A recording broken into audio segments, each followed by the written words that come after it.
আবারও কার্যক্রম নিষিদ্ধ আওয়ামী লীগের নেতাকর্মীদের দ্বারা হামলার শিকার হলেন তথ্য ও সম্প্রচার উপদেষ্টা মাহফুজ আলম। এই সময় বিভিন্ন উপায়ে তাকে বহনকারী গাড়ি থামানোর চেষ্টা করেন তারা।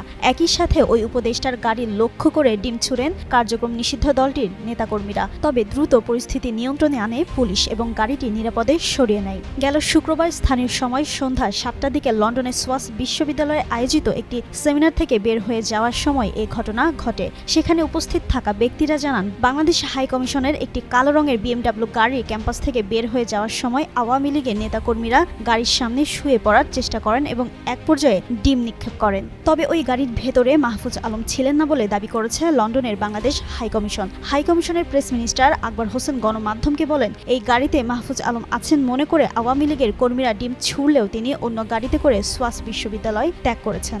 লন্ডনের সোয়াস বিশ্ববিদ্যালয় কর্তৃপক্ষের সঙ্গে বাংলাদেশ হাই কমিশন যৌথভাবে সেমিনার আয়োজন করেছিল। এর আগে গত মাসে যুক্তরাষ্ট্রের নিউ ইয়র্কে হামলা শিকার হন মাহফুজ আলম।